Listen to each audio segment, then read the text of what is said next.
On se retrouve dans le temps de l'info. La discussion, elle a déjà commencé sur le plateau, bien sûr. François Bayrou face à la censure. C'est aujourd'hui. Elle sera défendue par LFI à partir de 15h pour un vote autour de 17h30 à l'Assemblée. D'ailleurs, ce sera l'objet d'une édition spéciale sur cette antenne. Donc la grande question, c'est qui va faire quoi? Que vont faire les socialistes? Alors que François Bayrou a quand même fait quelques gestes hier. Il semble un peu perdu. Mais nous, on va essayer d'y voir clair avec Arlette Chabot, avec François Langlais et avec Richard Merli, que je remercie d'être venu sur ce plateau pour nous rejoindre ce matin. On prend la direction du terrain pour vous retrouver, Léonard Attal, avec Arthur Grolet. Vous êtes à Matignon. Alors, bonjour à vous. Est-ce qu'on continue de phosphorer, c'est-à-dire de penser encore à des gestes qu'on pourrait faire jusqu'à la dernière minute pour essayer de contenter le Parti socialiste? Est-ce que des négociations se poursuivent? Oui, tout à fait. Alors d'abord, une information qu'on est en mesure de vous confirmer et qui peut encore changer au niveau de l'horaire, mais le Premier ministre devrait rencontrer ce matin Pierre Moscovici, le président de la Cour des comptes, un rendez-vous qui devrait avoir lieu dans la matinée pour définir les contours, vous savez, de cette mission flash sur la réforme des retraites, puisque François Bayrou veut charger le président de la Cour des comptes de définir les contours de la discussion qu'il y aura avec les partenaires sociaux sur cette réforme des retraites. Au-delà de ces discussions, effectivement, François Bayrou a déjà fait 2 concessions majeures au Parti socialiste hier. Il a d'abord annoncé qu'il renonçait à la suppression de 4000 postes d'enseignants dans la fonction publique, et puis il s'est engagé justement à propos de ces consultations avec les partenaires sociaux sur les retraites à reprendre tout accord, même partiel, qui serait issu de ces consultations. Alors est-ce que ça suffira pour convaincre le Parti socialiste de ne pas voter la censure? On aura probablement la réponse dans les prochaines heures. On nous dit ici à Matignon que François Bayrou suit avec beaucoup d'attention les discussions internes au Parti socialiste. Qui se joue, ce n'est pas vraiment la censure du gouvernement aujourd'hui, puisque le Rassemblement national ne devrait pas voter cette censure, et donc se devrait offrir un sursis à François Bayrou, mais ce ne sera qu'un sursis, puisque des motions de censure, il y en aura probablement d'autres, notamment au moment du budget. Et François Bayrou, à l'inverse de son prédécesseur Michel Barnier, espère bien ne pas dépendre uniquement des choix de Marine Le Pen. Merci beaucoup, Léonard Attal, avec Arthur Grolet depuis Matignon. Alors, je vous le disais en introduction, il y a eu des gestes de François Bayrou, et notamment, ce n'est pas tout ou rien sur les retraites. Échange avec Olivier Faure, regardez. Pour nous, socialistes, le statu quo n'est pas possible. C'est pourquoi, même dans le cas où syndicats et patronat ne trouveraient pas d'accord, il reviendra alors à la démocratie parlementaire de s'exprimer. Le Parlement doit avoir dans ce cas le dernier mot. Nous croyons, je crois, et je crois que vous croyez aussi, à la capacité des partenaires sociaux à progresser. Mais il peut se produire, et il est peut-être probable qu'il se produise une situation dans laquelle des marges de progression, de mouvement, de changement, d'adaptation auront été identifiées sans qu'il y ait un accord général. Si c'est le cas, nous proposerons un texte qui reprendra ces adaptations et ces progrès, et nous le soumettrons à l'Assemblée. Il n'y a rien de plus simple, de plus clair et de plus franc. Alors, François Langlais, bon geste, mauvais geste, geste irresponsable, geste inutile, comment vous qualifiez tout ça? Non, je pense ces derniers échanges? C'est pas inutile du tout. D'accord. Et ça peut changer beaucoup de choses, si vous voulez, parce que jusqu'ici, la proposition faite par le Premier ministre, il y avait une espèce d'asymétrie avec une prime à l'échec. Au fond, il n'y avait pas d'incitation à réussir cette négociation, notamment du côté patronat, parce que, si ça n'arrivait pas, finalement, le texte ne serait pas remis en cause. À partir du moment où toute innovation peut être consacrée par un débat et un vote au Parlement, c'est une incitation puissante pour tous les partenaires sociaux à mouiller la chemise pour trouver des solutions. Et ça, vous y croyez? Écoutez... en tout cas, je ne peux pas ne pas voir que, cette réforme, même s'il est au service d'une cause tout à fait noble, l'allongement de la durée de la carrière est un instrument médiocre. Hier, je voyais un ministre éminent du gouvernement qui me disait « c'est une réforme mal née ». Ministre macroniste. Et on ne peut pas ne pas voir ça. Elle n'a pas été préparée, elle n'a pas été négociée, elle n'a pas été votée. Rappelez-vous, c'était un 49-3, et puisque le gouvernement de l'époque a préféré prendre cette voie de la sécurité. Donc, ce qui fait qu'elle est aujourd'hui beaucoup plus contestée que toutes les autres réformes des retraites qui sont faites jusqu'ici, qui n'ont jamais été remise en cause par les majorités successives. Quand une réforme a été votée par la droite, elle n'a jamais été remise en cause par la gauche lorsque celle-ci est revenue au pouvoir. C'est la première fois qu'un texte suscite une telle animosité, en quelque sorte. Donc je me dis, c'est probablement un bon moyen de libérer cette agressivité, qu'elle s'exprime, croisons les doigts, dans de nouvelles dispositions qui peut-être pourraient calmer justement, et arriver, sinon à un consensus, ne rêvons pas, mais au moins disons un texte qui permettrait de sauver l'essentiel. Miettes et enfumage, on va réécouter les mots de Sandrine Rousseau.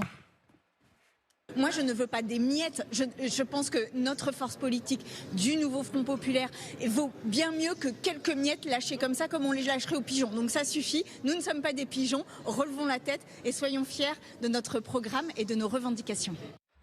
Arlette Chabot, ça donne un tout petit peu l'ambiance à gauche, mais est-ce que vous dites effectivement on est sur des miettes et de l'enfumage, dernière tentative un peu désespérée d'avoir la mansuétude socialiste? Je trouve quand même qu'il fait des pas à François Bayrou. Alors, petite remarque sur la méthode. On voit qu'on n'est vraiment pas habitué au compromis en France, parce que vous avez vu, ça se passe toujours dans les hémicycles. Alors c'est à l'Assemblée où François Bayrou, en répondant à une question, en répondant dans le débat de politique générale à l'interlocuteur socialiste, qu'il avance des propositions. Et la même chose au Sénat lorsqu'il annonce que oui, il est prêt à renoncer à la suppression de 4000 postes d'enseignants.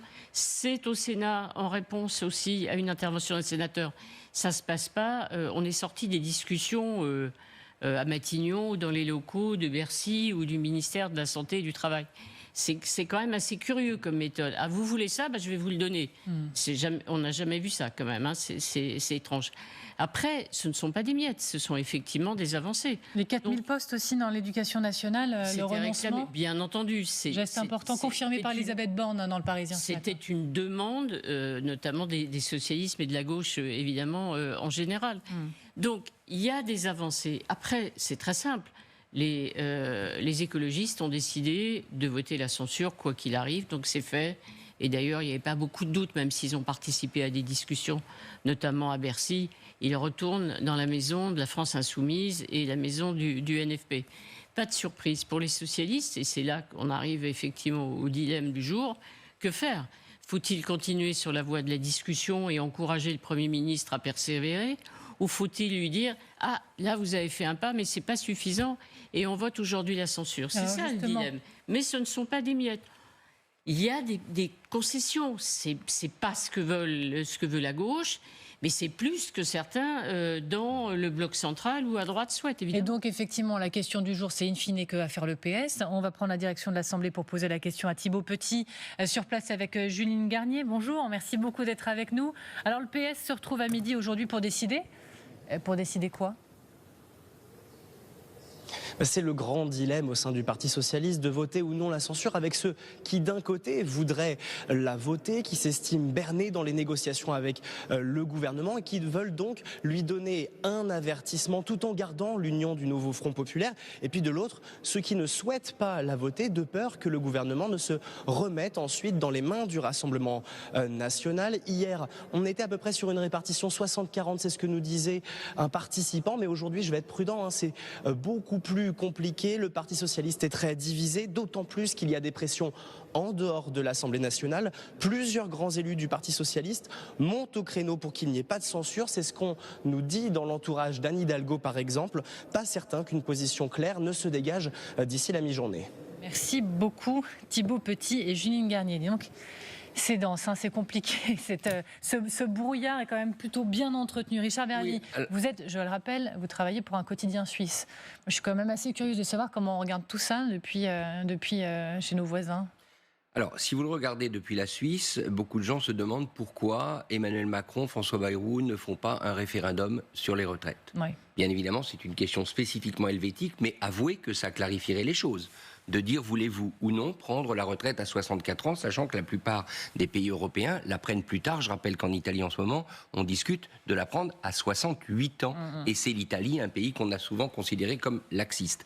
Mais une fois cette parenthèse refermée, la méthode qu'évoquait Arlette, qui semble effectivement bizarre des concessions graduelles. C'est-à-dire qu'on discute et c'est en fonction de ce que l'autre demande qu'on donne une concession de plus. Elle a quand même un avantage, c'est qu'elle permet au Parti socialiste de dire qu'ils obtiennent de plus en plus de choses. Que le bras de fer sert à quelque chose. Autrement dit, s'il y avait eu juste une session de négociation dont tout le monde était sorti en disant voilà, on s'arrête, on a négocié, ce qui aurait eu lieu dans d'autres pays, ça aurait permis à la France insoumise notamment de mener la charge en disant c'est inacceptable, etc. Là, les socialistes, à chaque fois qu'ils voient Bayrou, ils obtiennent un peu quelque chose.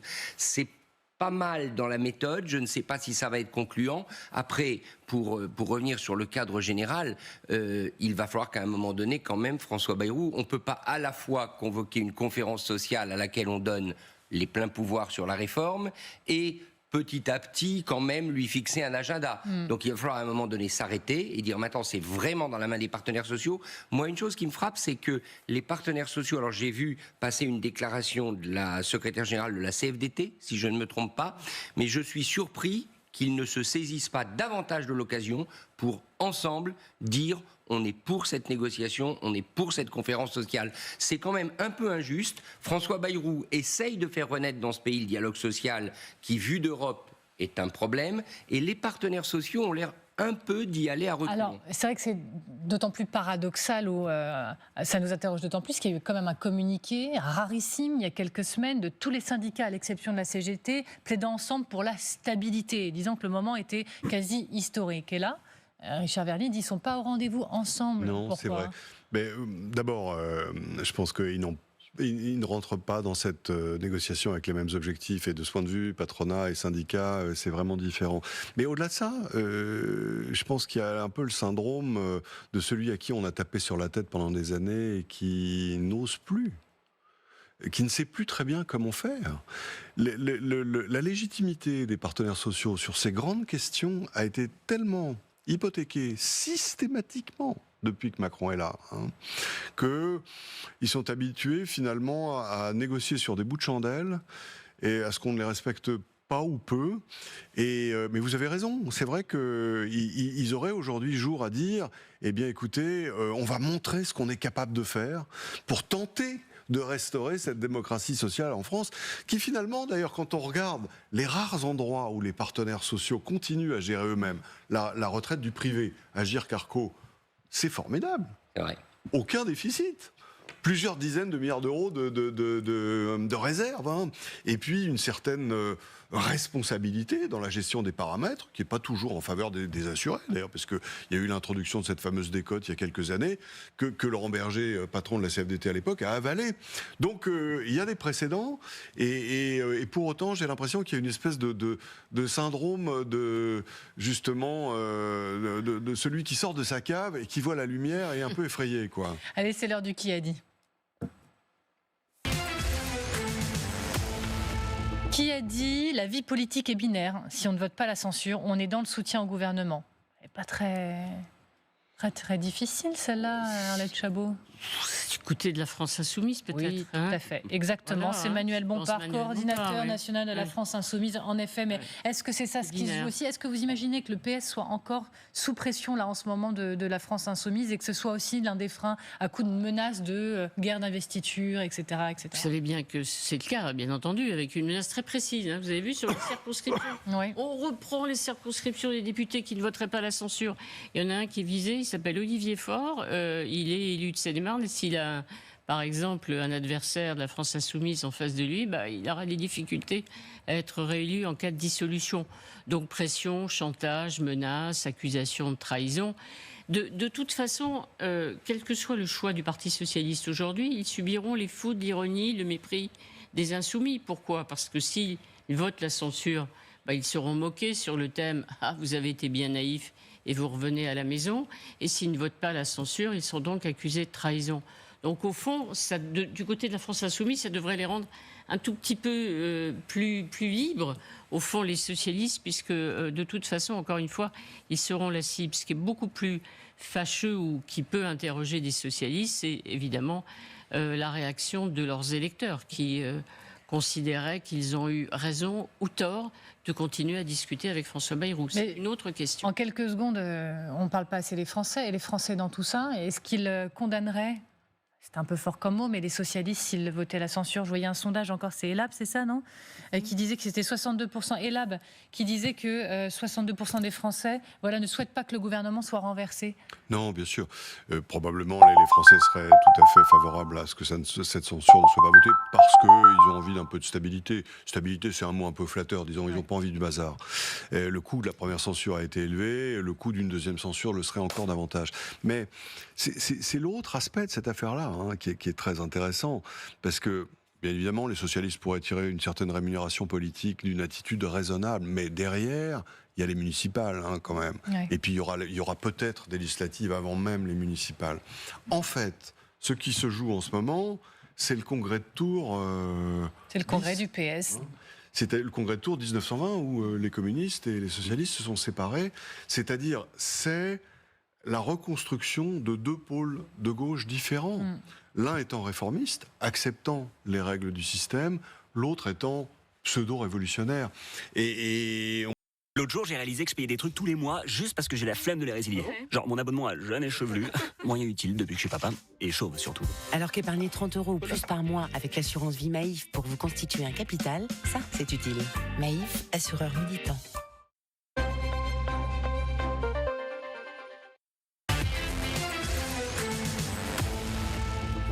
Le temps de l'info avec notre fait du jour, et bien sûr c'est cette actualité-là en direct. C'est Israël qui accuse le Hamas de remettre en cause déjà, certains points de l'accord pour extorquer des concessions. Pour en parler très directement, on va prendre la direction de Tel Aviv. David Benaïm, rebonjour, merci beaucoup d'être avec nous. Que savez-vous de ce qui est en train de se passer là très précisément? Est-ce que tout est en train d'exploser en vol ou c'est un peu plus compliqué que ça? Alors c'est un peu plus compliqué que ça, et en tout cas c'est un premier coup de théâtre. Le cabinet de guerre qui devait se réunir ne prévaut pas de se réunir ni ce matin ni pour l'instant cet après-midi. D'après le bureau du Premier ministre qui vient d'envoyer un communiqué, la raison possible c'est que le Hamas se serait retiré des accords, créant une crise de dernière minute, je cite, qui empêcherait un règlement. Pour l'instant, le cabinet de guerre ne se réunira pas tant que les médiateurs, les négociateurs n'auront pas annoncé que le Hamas a approuvé les détails de l'accord. L'info est tombée juste après qu'un retard de ce cabinet ait été annoncé, prétextant que le Premier ministre attendait une réponse définitive de Bezalel Smotrich, selon laquelle il ne dissoudra pas le gouvernement après l'accord. Smotrich, c'est l'un des deux ministres les plus à droite d'une coalition très fragile qui a le pouvoir de faire tomber le gouvernement. Est-ce que le Hamas est responsable ou est-ce la peur que le gouvernement tombe? Ce qui est certain, c'est que tout est extrêmement fragile et volatile à l'heure où je vous parle. En ce moment, de très nombreuses manifestations ont lieu à l'entrée de Jérusalem. Tous les accès de la ville sont bloqués au moment où je vous parle. Un message vient également d'être envoyé aux familles des otages, leur disant que le Hamas a ajouté des exigences contraires à l'accord avec les médiateurs. Pour l'instant, le gouvernement donc attend que tout soit bien finalisé. Par conséquent, il n'y a pas encore d'annonce officielle sur le succès des négociations et la convocation d'un cabinet. Donc pour l'instant, les Israéliens sont vraiment suspendus à leurs écrans pour savoir si ce cessez-le-feu, cette trêve qui leur avait donné tant d'espoir hier, sera bien conclue. Merci beaucoup David Benaïm, et vraiment vous n'hésitez pas à tout moment, s'il y a plus d'informations, on est bien évidemment preneurs. Merci à vous. Vous avez vu, nos invités sont nombreux sur ce plateau pour vous répondre, à vos interrogations sur ce sujet. Je salue Christian Macarian qui nous a rejoints. Bonjour à vous, nous sommes toujours avec Gwendoline de Bono, merci d'être là, avec Arlette Chabot, avec François Langlais. Gwendoline de Bono, vous avez quelques informations potentiellement pour nous aider à y voir plus clair sur ce qui est en train de se passer?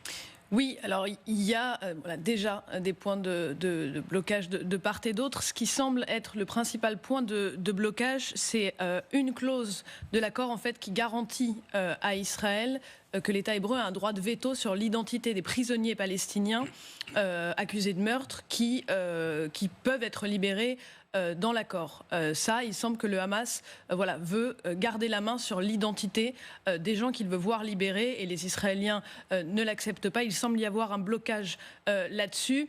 Et puis, on vient de l'entendre, il y a aussi côté israélien Smotrich, qui est un élément important de la coalition, l'homme sans doute le plus à droite avec Itamar Ben-Gvir, qui dit: mon parti, qui s'appelle Sionisme religieux, quittera sans doute la coalition si jamais cet accord est entériné. Alors normalement, le gouvernement garde sa majorité à la Knesset, 61 sièges pile.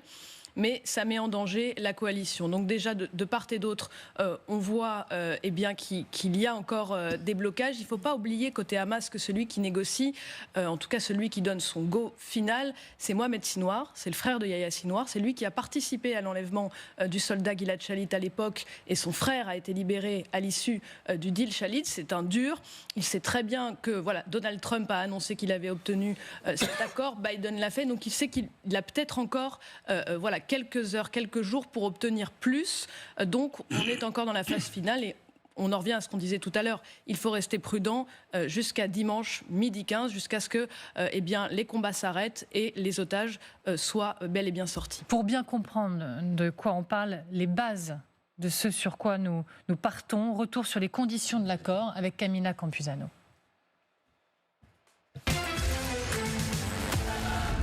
Euphorie et soulagement à Gaza. Ces Palestiniens célèbrent la trêve avec Israël, des rassemblements spontanés dans plusieurs villes. Ce sont des moments cruciaux et nous attendions ce moment de joie. Je suis soulagée qu'il y ait un cessez-le-feu. Je suis également accablée de tristesse pour mes enfants et pour la perte de ma maison. En 1 an et 3 mois, au moins 46 000 Palestiniens ont été tués et plus de 1200 Israéliens. La bande de Gaza est dévastée. La première chose que je ferai à mon retour à Gaza, ce sera de reconstruire ma maison détruite. Côté israélien, quelques protestations, comme le blocage de cette route, mais aussi des scènes de joie. Ses habitants attendent avec impatience la libération des otages. Cette femme est la cousine d'un homme enlevé le 7 octobre 2023. Je suis heureuse et en même temps, je ressens une terrible anxiété à l'idée que ce soit réel. L'accord de trêve prévoit plusieurs étapes. D'abord une phase de 6 semaines avec un échange de 33 otages, des femmes, des enfants, des malades, contre près d'1 millier de prisonniers palestiniens détenus en Israël. Départ progressif des troupes également de la bande de Gaza. Puis une deuxième phase avec la libération des autres otages, les hommes et les soldats, ainsi que le retrait total de l'armée israélienne. Dernière phase, la reconstruction de Gaza et la restitution des corps des otages tués. Un plan sur la table depuis mai dernier qui a eu du mal à être accepté. C'est un bon choix, c'est un choix important, un choix nécessaire. Nous n'oublierons pas et nous ne pardonnerons pas. Aucun d'entre nous ne renoncera au droit à toute cette douleur. Les négociations vont se poursuivre pendant tout le processus. Beaucoup de questions restent en suspens. L'avenir de l'enclave palestinienne est incertain. Le cessez-le-feu entre en vigueur dimanche, malgré ses